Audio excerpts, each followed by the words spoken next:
Okay, good morning, everyone. Welcome, and I'm very glad to present you glitch stopping circuit, hardware secure masking without registers in this COSIC seminar. This is work jointly done with Svetla and Vensi.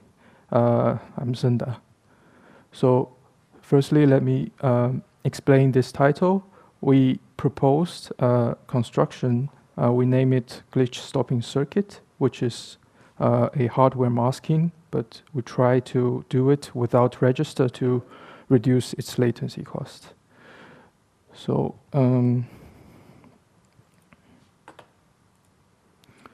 okay, so I will first go through what I will present to you today. Firstly, I will introduce you the state-of-the-art countermeasures for the side channel attacks, and then I will explain the glitch immune masking schemes and our research objective in this talk. The construction of glitch stopping circuit will be followed, and then we also bring the glitch stopping circuit into the empirical experiment on FPGAs. Finally, we will discuss the benefits and costs of this glitch stopping circuit constructions. In this talk, we focus on the physical non-invasive attacks, which is called side channel attacks. This is the conceptual diagram of how the power traces are captured. The cryptographic device is computing on the secreted data. This data-dependent power consumption is captured by the oscilloscope. So by working with statistical analysis, which I will not go into details, attackers can review the secret data by analyzing the power consumptions. So the goal of the countermeasure is to remove this data-dependent power consumption behavior. So one of the most used countermeasure is masking. So from the unprotected cipher, we can construct a masked implementation, which is a masked cipher outside of the black box boundary. Then the computation on the masked cipher can be safely probed by the attacker. The power consumption can be measured, but no secret data will be revealed.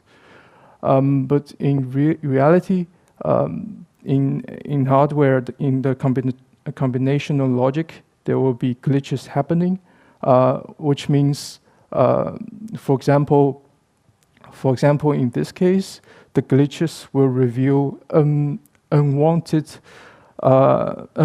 operation on the inputs. So, if we implement all these logics in one block, some undefined combination of the input will reveal secrets. So this brings us to the glitch extended probing model, which requires that the probes on any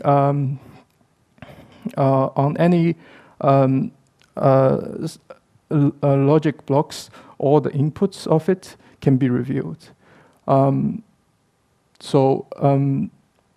Many empirical experiments, TVLA verifies that there's no leakage from the glitch extended probing secure implementations.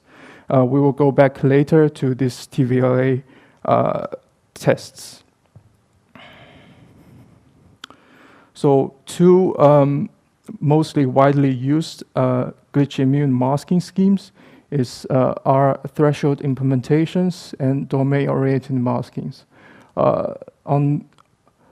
You see the dashed lines are where the registers should be placed. So on the left, On the right side is the threshold implementations. It requires layers of Boolean functions that are shared correctly and non-completely. The non-completeness property comes from the glitch extended probing model. The register layers are put here to stop the propagation of the glitches that to the next decomposed function. The same here with the domain-oriented masking. Before the compression layer, all the results should be registered. Further researchers also exist that these fresh random bits on the domain-oriented masking can be saved, but we will not discuss it here. In general, we can divide the hardware secure masking into two categories. There are two separate ways to deal with the glitches effects in hardware secure masking. One is called glitch-free circuits. They are mostly constructed based on the dual rail pre-charge logic, which means the construction expands the single bit value into the 2-bit states as it here. The null states should be pre-charged before any evaluation, and the result will end up with one of the data. So this means only one transition, only monotonic transition will appear in the whole circuit, and the glitch effect won't happen in the whole circuit. But recent research shows that the delay of the input may also affect may also cause glitches inside this dual rail pre-charge logic. The second category is that the glitch stopping circuit. The glitch stopping circuits stop glitch propagation by digital circuit component. So overall, the circuit is synchronized. It's regulated by a clock signal, but some logic elements or storage elements can stop the glitch propagation from one combinatorial logic block to the other.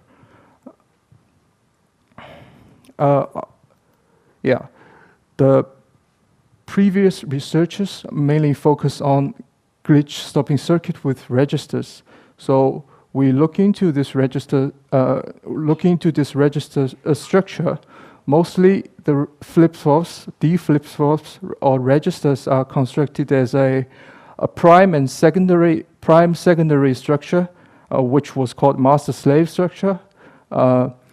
This structure ensures that any glitches at the input D do not propagate to the output Q. So in any case of the clock signals, one of these two latches actually is on hold, which means no value is propagated through this register. So we think about how these registers are basically put at the end of each shared functions. The insertion of these registers will cause extra latency costs, cycle-wise latency costs in the masked implementations. The placing of these registers are constrained by the used masking scheme, which means the decomposition of stages of functions are fixed when you construct the masking scheme, and each stage has to be placed as a register in between. So once you decide your masking scheme, the critical path and the place to insert these registers are fixed. So we think about whether we can replace these registers with other logic elements or other circuits which costs less. We come up with clocked gates or latches.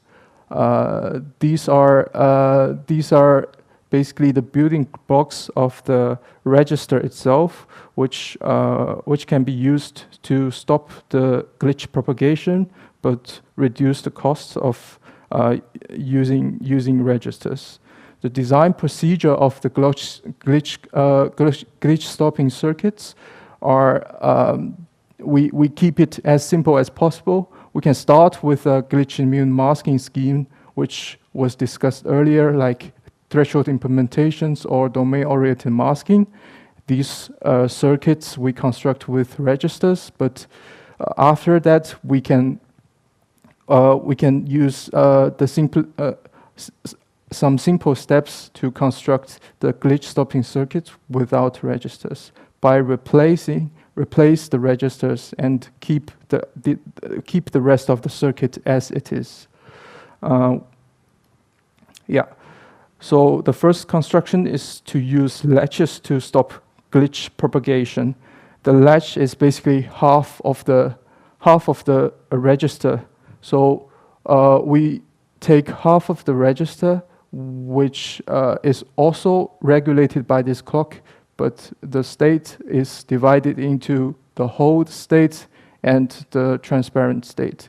We just make sure the new clock configuration can keep the latch on hold when the former stage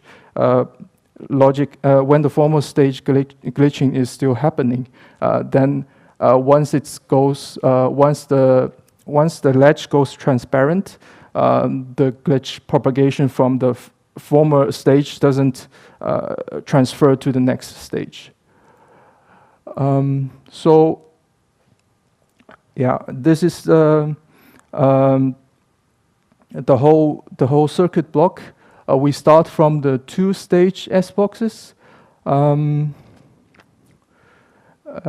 me see. This clock register is the two-stage case is kind of a simpler case that the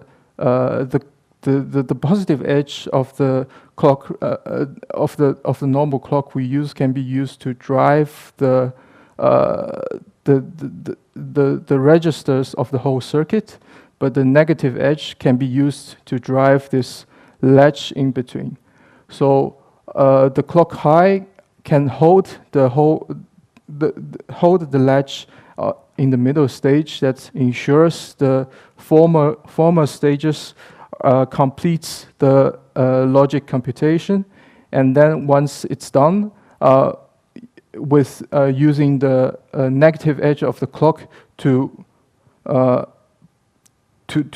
transit the latch from hold to transparent. Then the stage 1 and 2 can be completed in one clock cycle.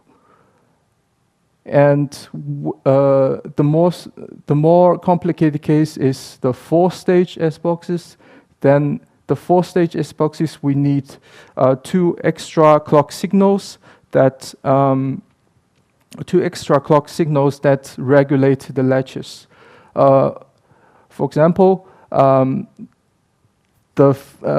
the clock N is high, the first latch is on hold, and use this negative edge to fire this stage, to fire the first stage, and let after this negative edge only arrives after the first combinational logic is stable. Then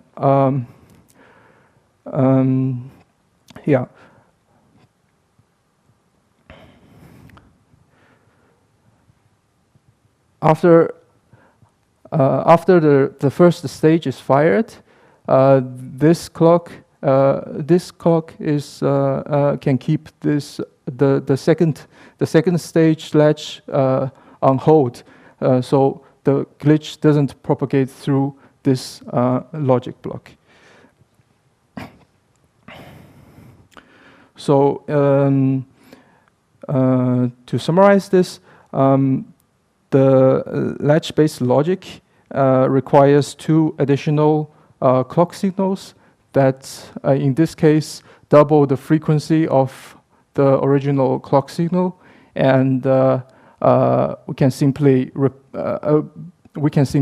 then replace the registers with the latches. So this brings us to the to more basic logic constructions. What if the gates can be regulated by clock signals, and then these gates can be used to stop glitch propagation? So these are 2 cases that that similar logic circuit can be used. One is the clocked AND gate. One input is the clock signal, and the other input is the output from the previous combinational logic. The other is a clocked multiplexer gate. This can be also incorporated into a glitch stopping circuit when the second input can be either a fixed value or a random value.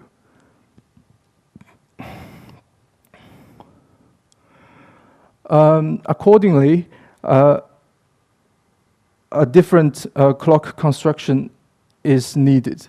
So here the circuit no longer have the property of latches.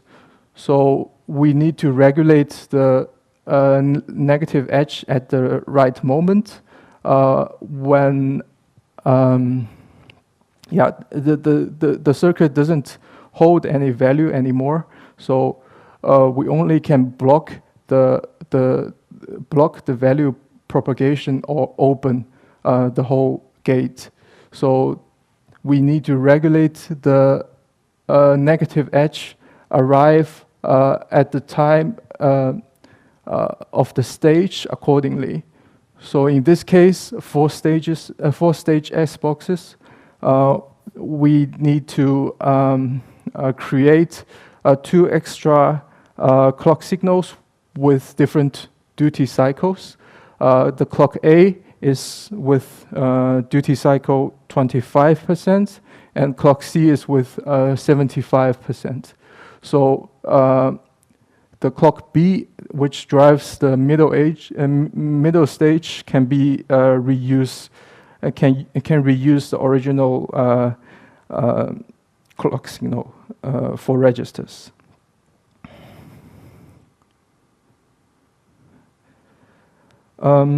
Okay, so previously it was there were 2 categories that two constructions with latches and with logic gates.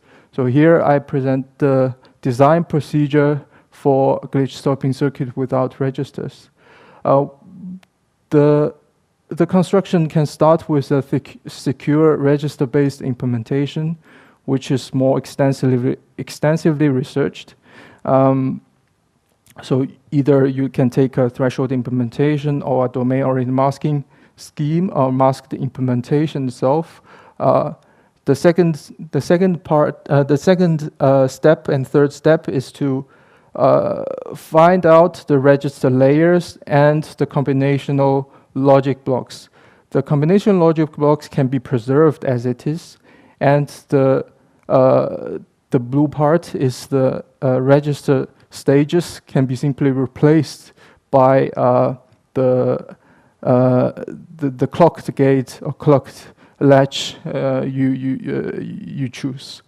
Of course, accordingly, the corresponding clock need to be generated, and the replacement is done. This procedure do not jeopardize the original security claim because all the security critical register layer, the placement of register layers or glitch stopping circuit layers, and the combinational logics itself are preserved. So the security claims actually are not touched in these stages. So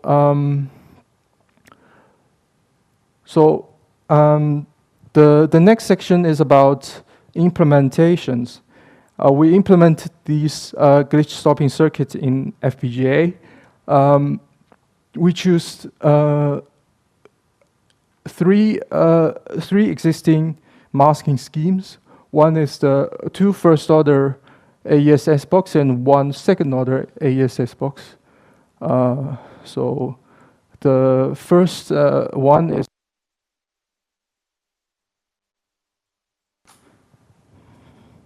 hello? Okay. So the first one is first-order 2-stage masking with 5 shares, which is the sharing of a cubic decomposition of the AES box. And the second one is first-order 4-stage S-box. And the third one is a second-order 6-stage S-box. So to implement this on FPGA, we need to find which FPGA primitive can realize the glitch stopping circuit constructions. So these are the candidates we can find from the from the Spartan 6 library. Basically, there are 2 categories that are latches and storage elements, and the lookup table is the multiplexers.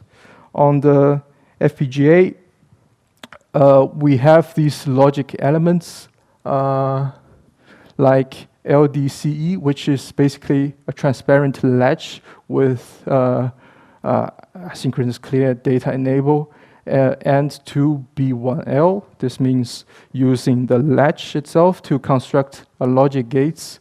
LUT2 is 2 input lookup table. MUX F7, 2 to 1 lookup table multiplexer. These are the primitives we can instantiate in HDL directly and will be parsed by Xilinx tools and mapped to FPGA. So these are the design primitives we can use. So where are they actually? We can dive into the slice diagram of the Spartan 6 FPGA. This is the same case, I think, for Spartan 7, for Kinect 7 FPGA. The lookup table is placed in the input of the slice, which is basically the Boolean function generator. This lookup table is normally 6 inputs and with 2 outputs. The multiplexer is placed in between of these how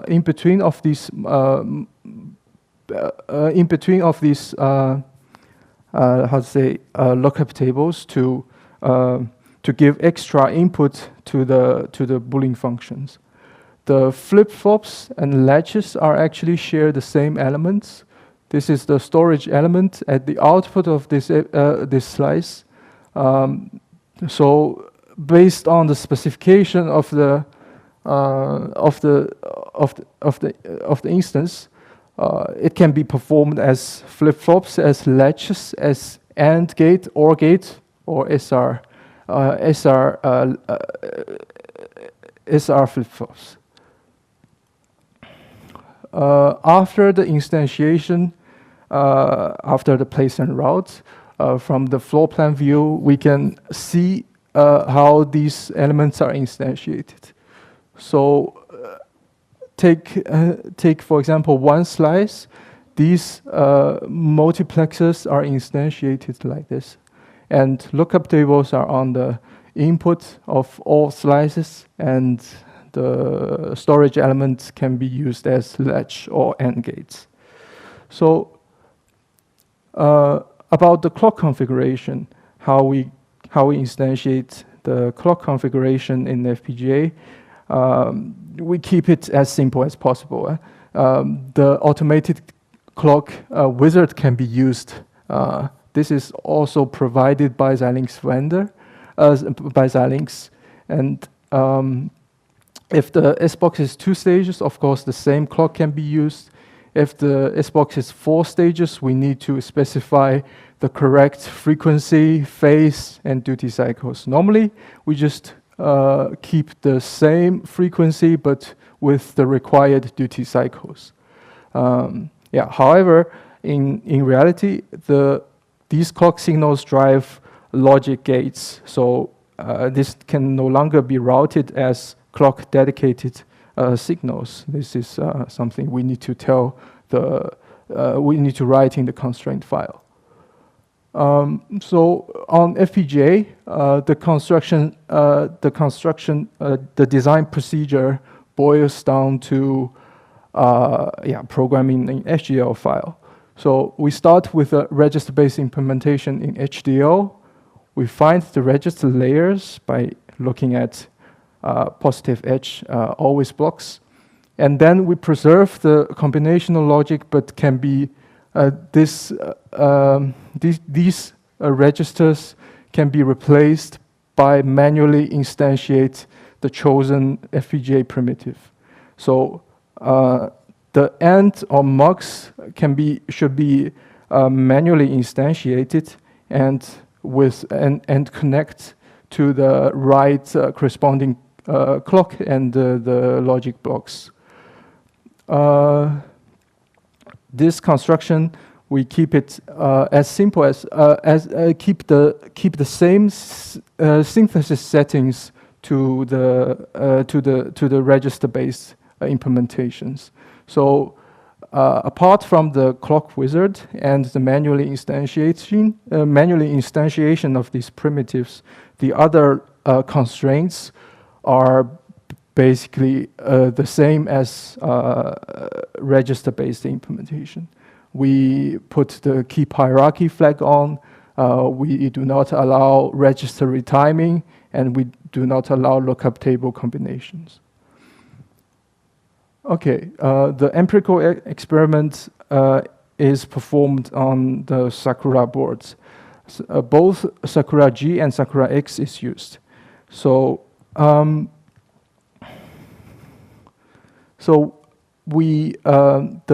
the input clock signal is connected to the waveform generator. The waveform generator will provide a reference clock, and from this clock, the clock generator will be instantiated on FPGA by the clock wizard tool. And the measurement, and from the control FPGA, all the masked plaintext key and ciphertext are communicated to the main FPGA. So the main FPGA, the power consumption of the upper FPGA is measured by this SMA port. So the empirical statistical test we perform is called TVLA. It's a Welch's t-test performed on 2 data sets, which is a fixed and versus random data.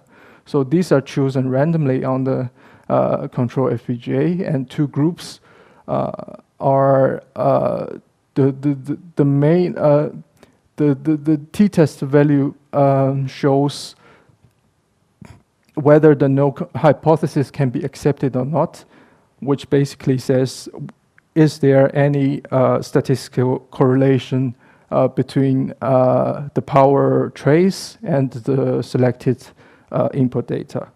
So the first order, if the t exceeds the critical value, normally we choose it as 4.5, then we can reject the null hypothesis and consider a successful first order DPA as a possibility.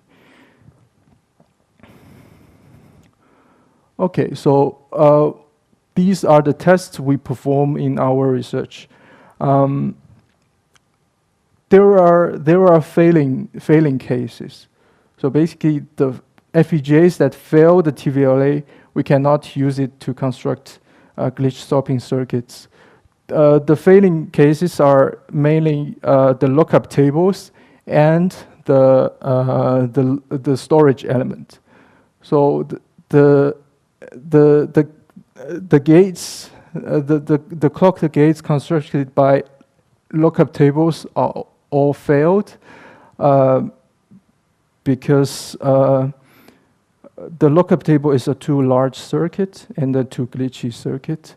It has 6 inputs, but normally we only use 2 of it. So how it's assigned and how it's routed, we didn't control it. So the too large element leaks the result. For the latch case, the leakage on latches depend on the complexity of clock configuration. So if the S-box implementation is 2-stage, the latch seems to work, but if the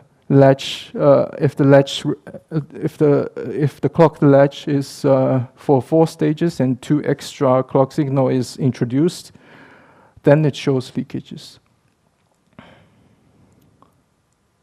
So the most usable primitive on FPGA is this multiplexer, which sits in between the lookup tables and be a very simple element and easily and with least amount of routing elements around it. So this glitch stopping circuit with multiplexer, we show it can generalize to different clock configurations, which means different number of stages, different clock frequencies, which means the clock frequency can scale to higher or lower, different security orders with second order bivariant TVLA and different FPGAs, which is Sakura X in the lower cases. So this element is the most reliable element we can use to construct the glitch stopping circuit. This is one of the TVLA results we perform. So we look for the value under the red line, basically. We have more, but I would say please refer to our paper to look at more TVLA results. So what's the benefit of using the glitch stopping circuits? It's reduced in area cost and cycle-wise latency. Although new clock configuration is introduced, that different duty cycle is required. But the whole evaluation of the glitch stopping circuit can be completed in one cycle. And by using simpler circuits instead of registers, the area cost is also reduced. The other benefit is there are potentials to further reduce latency in time in the configuration of glitch stopping circuit with gates. So as an example, for the 2-stage of 4-stage AES box, actually each stages, the critical path of each stages are not evenly divided. This gives us potentials to squeeze further on the different propagation delay of each stages. So this requires some extra steps to check the propagation delay of each stages and regulate the correct duty cycles accordingly. But it shows there is some potentials that we can reduce the latency time further. Okay, so we come to the conclusion today. This paper introduced a new method. We call it glitch stopping circuit without registers. So it's based on register-based secure hardware masking, which is quite extensively researched. So it doesn't rely on registers, but it keeps the synchronous nature of the design and keeps the original security claim. We try to keep the changes in configuration, in clock configuration, and in the design procedure as minimal as possible, and the glitch stopping circuit without register demonstrate that we can reduce the cycle-wise latency and improve a bit area efficiency. The overall time-wise latency can be also reduced. Okay, so the leakage evaluation TVLA of this construction is also performed on FPGA with a reliable primitive font. Okay, that's my talk today. Thanks.